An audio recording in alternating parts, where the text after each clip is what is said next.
Hi, I'm Todd. In this section, you'll learn how to simplify radical expression using rational exponents, and you'll learn some applications of power functions. So let's begin by reviewing the objectives for this section. Rational exponents and radical notation, power functions and models, equations involving radicals, and power regression. We'll begin by reviewing some properties of exponents. Let m and n be positive integers, and r and p be real numbers. Assume that b is a real number, and that the nth root of b is defined. B to the m over n is equal to b to the m, the whole quantity, raised to the 1 over n, and that's equal to b to the 1 over n, that whole quantity, raised to the m. B to the m over n is equal to the nth root of b to the m, which is equal to the nth root of b, the whole quantity, raised to the m. The next rule is b to the r, all raised to the p power, is equal to b to the r times p. B to the negative r is equal to 1 over b to the r. B to the r times b to the p is equal to b to the r plus p. And b to the r divided by b to the p is equal to b to the r minus p. Okay, so let's use these properties to simplify some expressions. Here we're asked to simplify each expression by hand. We have 8 to the 2/3, and we have negative 5 to the 3/4 divided by 5 to the 1/2, and we have negative 27, the whole quantity, raised to the negative 2/3. So we'll start with the first one. We can rewrite this as 8, the cube root of 8, quantity squared. Now, the cube root of 8 is 2, so that would be 2 squared, or this whole thing would equal 4. Now, in this next example, we have to be careful here because remember that the exponent won't affect this negative sign because there's no parenthesis around it. So that means this whole expression is going to be negative. Now, what we have is, we can think of this as negative 5 raised to the 3/4 minus 1/2 power. And if I got a common denominator here, this would be 3/4 minus 2/4, which is negative 5 to the 1/4. And we could rewrite that as negative 4th root 5. Okay, in this next example, the negative is inside the parentheses, so the exponent is going to affect that negative sign. We can rewrite this as the cube root of negative 27. It doesn't quite look like a 3. Cube root of negative 27, and then that whole thing raised to the negative 2 power. Now, the cube root of 27 is negative 3, so we have negative 3, that quantity raised to the negative 2 power. The negative 2 exponent means that I should take the reciprocal and then square the negative 3, which becomes 9. And so that whole thing equals 1/9. The next thing we're going to take a look at are power functions. And power functions have many applications in the real world. A function f is given by f of x equal x to the b, where b is a constant, is a power function. If b equals 1 over n for some integer n greater than or equal to 2, then f is a root function given by f of x equal x to the 1 over n, or equivalently, f of x equal the nth root of x. Now, let's take a look at a few examples of power functions. So the first one is f sub 1 of x equal x squared. We have x sub 2 of x equal x to the pi power. F sub 3 of x equal x to the 0.4 power. And f sub 4 of x equals the cube root of x squared. Now, when we're dealing with power functions, sometimes the domain of the function will be restricted to non-negative real numbers. So let's take a look at when that might be the case. Suppose the rational number p over q is written in lowest terms. then the domain of f of x equal x to the p over q is all real numbers whenever q is odd, and all non-negative real numbers whenever q is even. Furthermore, if a is an irrational number, the domain of f of x equal x to the a is all non-negative real numbers. So let's take a look at an example. We're asked to find the domains of the two functions. We have f of x equal x to the 1/3 and g of x equal x to the 1/2. Now what we'll do is we'll graph these functions on our graphing calculators and see if we can use the graph to determine the domains. We'll start with x to the 1/3 power. I'm going to enter that under my y1 menu. So we have x raised to the 1/3 power. And I'll use a standard window, so I'll use zoom standard. Scroll down to standard, press enter. And so this is what the graph looks like. Now we can see in this case, q is odd, 3 is an odd number, and so we suspect that the domain of the function is all real numbers, and we can see from the graph that the graph is actually covering the entire axis, x-axis, indicating that the domain is indeed all real numbers. Well, now let's take a look at g of x equal x to the 1/2. So I'll go back to my y equal menu, and I'll replace the 1/3 with 1/2. All I actually have to do is change the 3 to a 2, press graph, and that's what this function looks like. Now in this case, q is 2. 2 is an even number, and we suspect then that the domain will be non-negative real numbers, and we can see from the graph that actually the graph starts at 0 and it goes to the right. So that indicates that the domain is the set of non-negative real numbers. Now another important skill is the ability to solve equations that involve rational exponents. And in this case, we're asked to solve the equation 2 times x to the 5/2 minus 7 equal 23.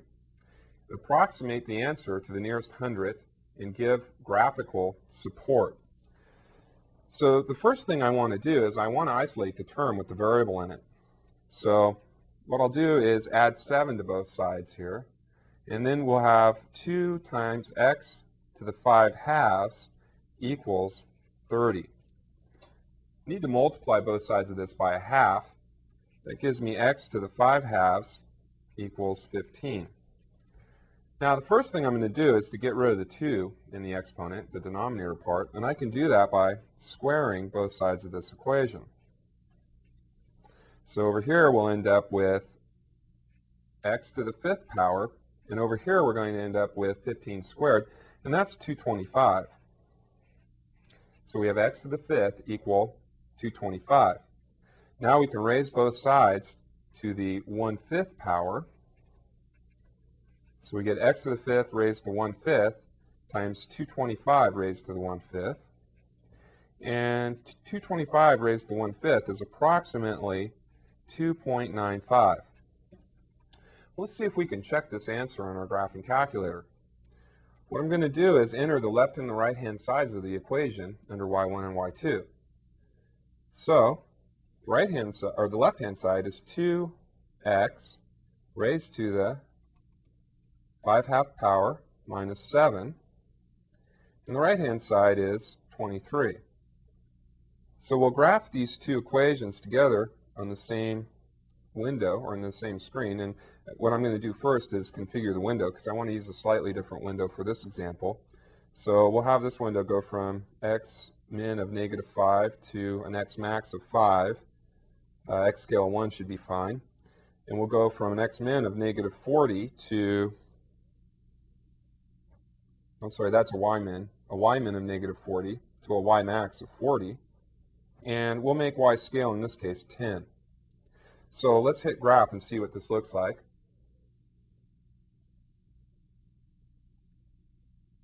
Now the solution to this equation is going to occur where the graphs intersect. So we can use the intersect feature in the calculator to find this point. Second trace brings up the calculate menu. Intersect is choice 5, so I select it. The calculator is asking me to select the first curve, so I press enter. It'll jump up to the second curve, and I select that by pressing enter. It wants a guess, so we can scoot our cursor over here to about where they cross, press enter, and it's telling you the intersection is at x equal approximately 2.9541, etc. In our previous symbolic solution, we estimated the answer to be about 2.95. So this verifies the solution that we got symbolically. Well, now let's take a look at another example. In this case, we're going to have an equation with a radical in it, and we're asked to solve the cube root of x squared minus 4 equal 2, and then support our result graphically. So let's see. We have the cube root of x squared minus 4 equal 2. Now what I want to do is I want to get rid of this cube root part, and I can do that by cubing both sides of the equation. If I cube this side, I end up with x squared minus 4, and 2 cubed is 8. Next thing I need to do is isolate the x squared. I can do that by adding 4 to both sides. We get x squared equals 12. And finally, I need to take the square root of both sides. And remember, when I do this, I need to have plus or minus the square root of 12, because all positive real numbers have 2 square roots, a positive one and a negative one.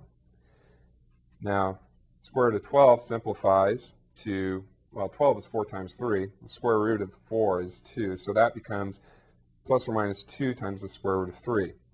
So that's the symbolic answer we get. We also want to verify this using our graphing calculators. And again, what I'll do is I'll enter both sides of the equation under y1 and y2. I need to delete the ones from the previous example.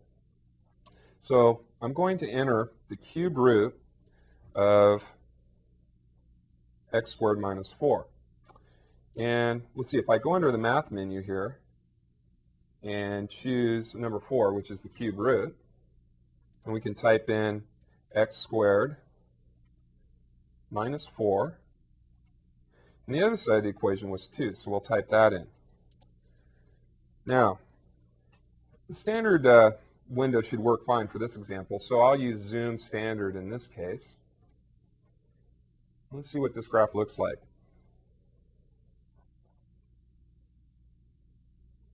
Okay, so we know the solutions to the equation are going to occur where the graphs intersect. So again, we can use the intersect feature on the calculator under the calculate menu. And I'll start with the one on the left. So let's see, I need to select the first curve, press enter, select the second curve, press enter again, and move the cursor over near where the graphs cross. And the calculator estimates that intersection point at x equal negative 3.464. And a little more, 102. Let's find the other one. Second calc. I'm going to find the intersection. Oops. Try that again. Second trace, and we'll go down and use the intersect feature. Now we want to be over here on the other side. Find this other intersection point. So we want to select one curve and then the second curve. Then I'll move my cursor over near this intersection. And the calculator is approximating this solution at x equal 3.4641, etc. Now, the question is, are these decimal numbers approximately equal to the solutions we found, which was plus and minus 2 times the square root of 3? We can check this out on our calculator. If we go back to the home screen, and if I press X right now, it'll bring back the most recent X value, and that was that positive value we got from our graphical approximation for the solution. Now 2 times the square root of 3 is about equal to about the same thing. So that tells me that these numbers are about the same. So that verifies the solution for the positive one. Certainly for the negative one, we just need to take the negative of each, and it would also verify in the same way. Now, it's your turn to try a problem. I'd like you to see if you can solve the square root of x minus 1 plus 3 equal the square root of x, and then support your result graphically. Now here's a hint. You're going to need to square the equation twice. Go ahead and stop this tape and give this a try.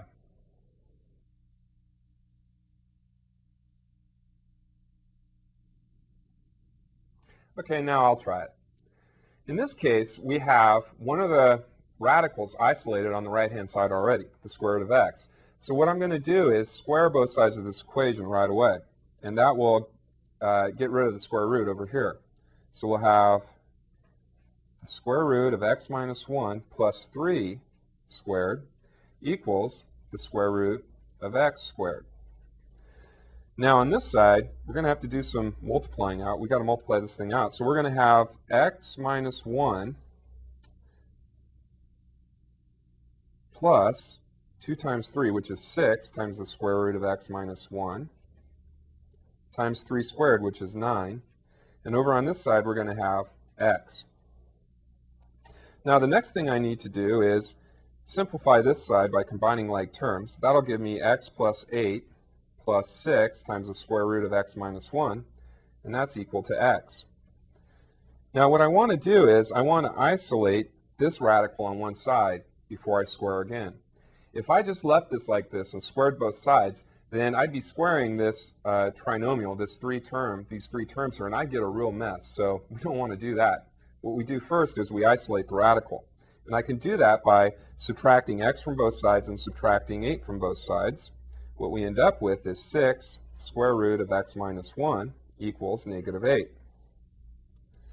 Now, what we'll do is we'll divide both sides by 6, or multiply both sides by 1/6, and that gives us the square root of x minus 1 equals negative 8/6. And negative 8/6 reduces to negative 4/3. So this whole thing is going to equal negative 4/3. So what we want to do now is square both sides of this equation again. And so we'll have the square root of x minus 1 quantity squared equals negative 4/3 quantity squared. On the left side, we get x minus 1. And on the right side, we get 16/9. Now, if we subtract 1 from both sides, we get x equal 7/9. Seems right. Wait a minute, I'm adding 1, so it wouldn't be 7/9, would it? It'd be 25/9. It doesn't really matter anyway, because although it seems like we have a solution here, we actually don't. What I can do is I can go back and I can check this on my graphing calculator. So if I go back to the y equal menu now, and I enter the left and the right side of this equation, we have the square root of x minus 1 plus 3, and on the other side we have the square root of x. Now if I graph both of these together, let's see what we get. There's the first one. There's the second one. Now this is very interesting because these graphs are not crossing, and that tells us that there's no solution. Let's go back to the symbolic work and see if we can see why this might be true. If we go back to this step right here, notice that we have the square root of x minus 1 equals negative 4/3. Now there's a problem here because this is the principal square root. It can never equal a negative number. So even though this work we did over here led to a number, that number is not a solution to this equation. So there's in fact no solution here. So be careful about that. Just because you get a solution from squaring both sides of an equation does not necessarily mean that it was a solution to the original equation. Be sure you always check those solutions. Okay, now, all of these concepts are very useful in solving real-world applications. Let's take a look at a word problem.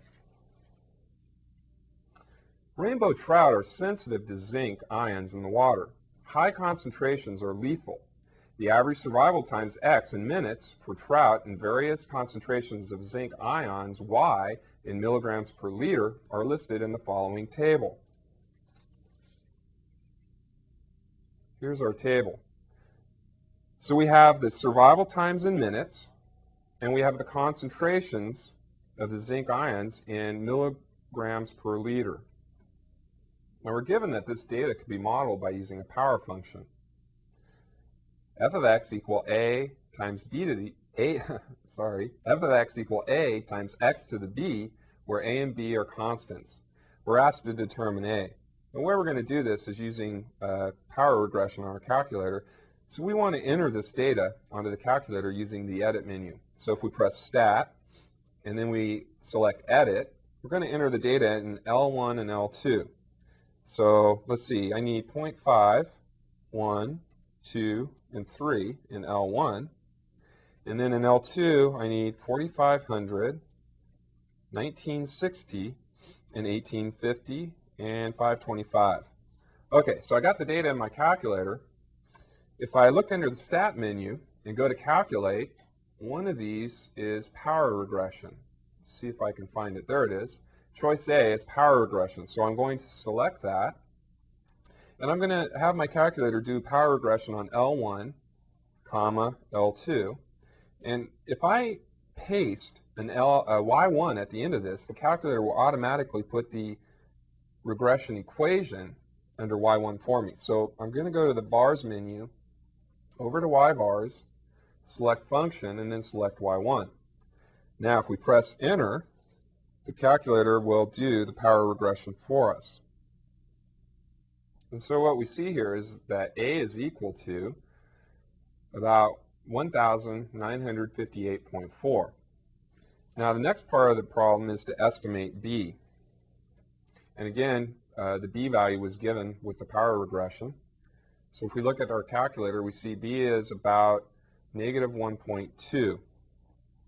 Now, one of the things we could do that could be kind of interesting is to draw a graph of both the equation and the data together. And what I need to do is set up a stat plot window. So if I go to stat plot, press enter under plot 1, I need to turn that plot on. And we want to draw a scatter plot. So I'll select scatter plot, and I'm going to do a scatter plot for L1 and L2. Now, the other thing that I'm going to do is I'm going to use zoom stat in this case and see what kind of a graph we get. So there it is. You can see that the graph is actually matching the data pretty well. So it looks like this power function is going to be pretty effective in modeling this data. So far we've gotten an estimate for A and an estimate for B, and we can see that the power function is doing a pretty good job estimating these data values. Now, part C for this problem is to evaluate f of 4 and then to interpret the result. Now, a nice way to evaluate f of 4 is by using the calculator. And if I go to the graph menu here, and if I hit trace, right now you can see I'm tracing on the actual data points. And that's not what I want, because I don't want to get a value from a data point. I want a value from the function itself. And up in the upper left-hand corner, you can see that the calculator is telling me I'm tracing on plot 1. And I actually want to be on the graph. Now, if I hit up or down arrow, the cursor will jump to the actual power equation itself, and now I'm tracing on the equation. And you can see that I can get estimates for a bunch of different x values here. And the one I'm interested in is 4. Now, if I just type a 4 and press enter, it gives me an error. Now, the problem here was that my window was not quite going far enough. See, my x max value was 3.25, and I actually want to go to 4, so I need to bump that up a little bit. If I make that 5 and redraw the graph, it should work okay now. So let's try tracing this again. Okay, if I hit trace, again I'm tracing on the point, so I need to jump to the curve. There we go. Okay, now I'm on the curve. Now if I press 4 and then enter, now it gives me an estimate. And the estimate it gives me is about 371. Now what that means is that the fish are going to die in about 4 minutes when the zinc ion concentration is about 371 milligrams per liter. In this section, you've learned how to rewrite expressions using rational exponents, to solve equations that involve rational exponents and radicals, and to use power regression on your graphing calculators. Now, these concepts are very important in mathematics, so be sure you do some examples out of your textbook, and I'll see you next time.